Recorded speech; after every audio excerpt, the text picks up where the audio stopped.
Salut à tous et bienvenue sur cette nouvelle vidéo théorie One Piece qui va porter aujourd'hui sur un personnage que beaucoup parmi nous aiment, même sans avoir vu beaucoup de choses sur lui. C'est tout simplement X-Drake. Et c'est un personnage qu'on a vu assez brièvement, c'est un personnage qui fait partie de la pire génération, un personnage qui a beaucoup de charisme, mais que l'on n'a pas vu beaucoup de fois, on l'a vu juste brièvement, mais ses apparitions ont été assez marquantes et les informations qu'on a eues sur lui, bien qu'elles soient tout aussi rares, ont été aussi très intéressantes. Et bien évidemment, cette vidéo va être un petit peu courte puisqu'on ne dispose pas de beaucoup d'éléments, donc les arguments dont je dispose sont assez rapides, mais sont très significatifs. Et je tiens à signaler que j'ai été inspiré par une théorie que j'ai trouvée sur un forum anglais ou américain, je sais plus. Donc je suis inspiré de cette théorie-là que j'ai modifiée et que j'ai apporté ma touche pour pouvoir vous la donner et vous la rendre plus intéressante. Donc pour commencer, la théorie concerne X-Drake comme étant un révolutionnaire, donc comme étant un des membres de l'armée de Dragon. Et le premier élément dont je voudrais vous parler, c'est tout simplement l'amour que X-Drake avait pour la marine. Comme vous pouvez le voir sur cette image, sur cette première image, X-Drake, quand il était enfant, était heureux lorsqu'il s'agissait de la marine, et c'est sûrement le cas puisqu'il a fini par là. On sait qu'il a fait partie de la marine et qu'il a même été vice-amiral de la marine, ce qui n'est pas n'importe quoi. Ça se voit qu'il était dévoué, qu'il travaillait dur pour atteindre les hautes sphères de la marine. C'était un peu un Kobe, une sorte de Kobe ou de Smoker, c'était vraiment le dévouement à la marine. Mais certaines choses sont arrivées, je ne sais pas lesquelles, mais on a l'impression que X-Drake a été dans un sens choqué ou déçu par la marine. Et voici une autre image après, une image récente qui montre que la volonté de Drake de vouloir changer la marine. Et on voit bien que Oda met l'accent sur le doit changer, must change en anglais et must change en russe. Je pars en couille, mais on voit vraiment que Oda, par la ponctuation, etc., met l'accent sur le doit changer.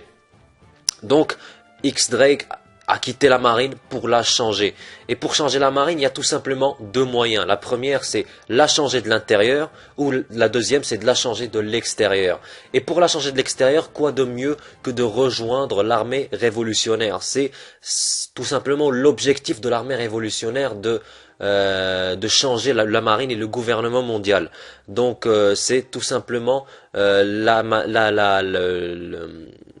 la voie la plus logique que devrait suivre Drake vu sa volonté de changer la marine. Et on sait que être pirate n'est pas suffisant pour changer la marine, mais je reviendrai sur cet aspect-là plus tard.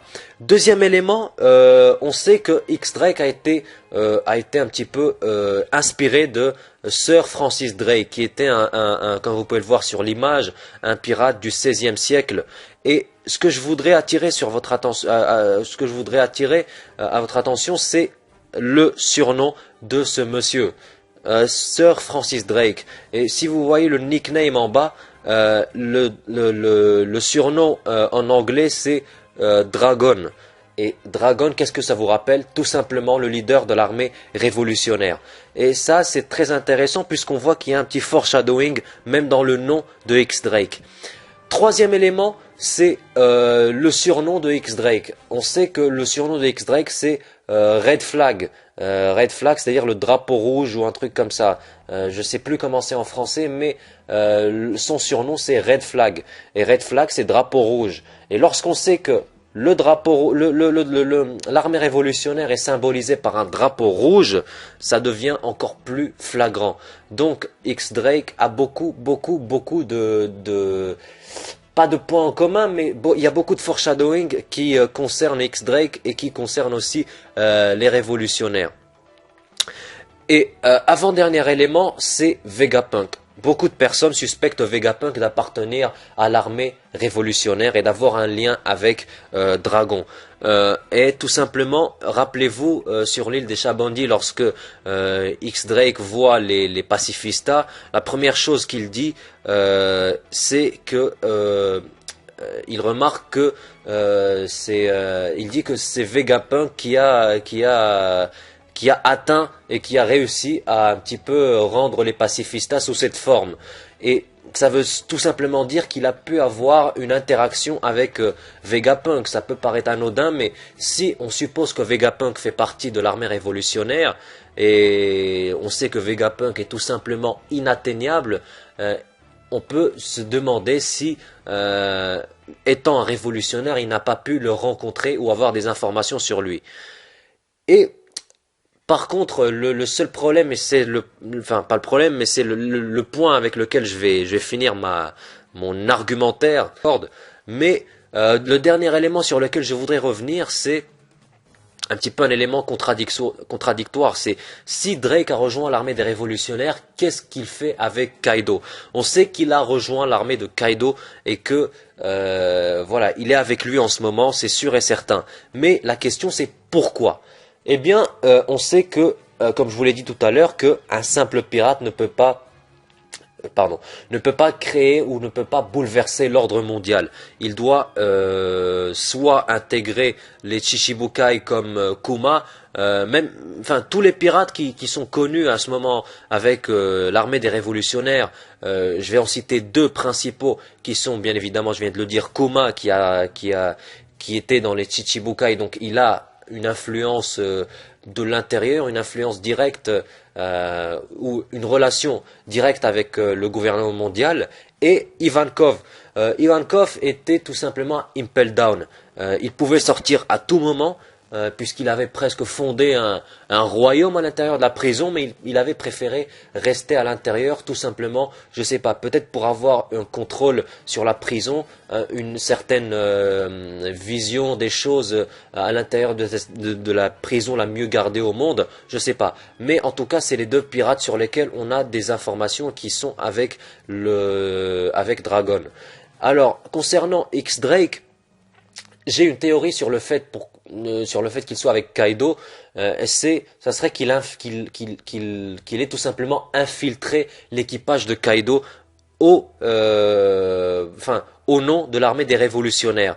Vous allez me dire, ouais, c'est n'importe quoi, mais non, ça peut avoir un certain sens puisque le gouvernement mondial agit en fonction des mouvements et des agissements des grands pirates, des empereurs.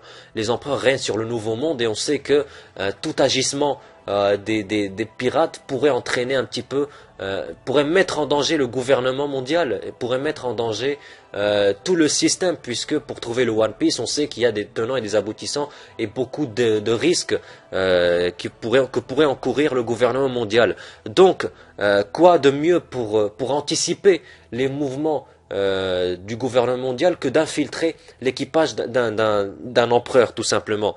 Et ça collerait très très bien, puisque beaucoup doutent que Aokiji, l'ancien amiral, qui est actuellement avec Barbe Noire, soit aussi un révolutionnaire qui a infiltré l'équipage de Barbe Noire. Ça aurait tout son sens.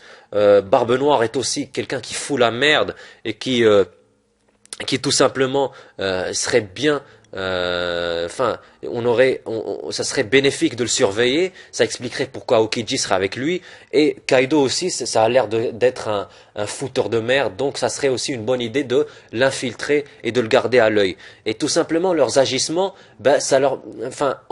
avoir un petit peu le compte rendu des agissements de personnes comme ces deux empereurs, ça permettrait d'anticiper l'agissement du gouvernement mondial et agir en conséquence, et même avoir des actions qui pourraient avoir des conséquences encore plus importantes qu'elles n'auraient pu avoir si on n'avait pas anticipé les agissements des empereurs. Donc voilà, je ne sais pas si cette phrase a été comprise, parce que même moi je me suis perdu dedans, mais en tout cas je pense que vous avez compris le sens général de mon raisonnement.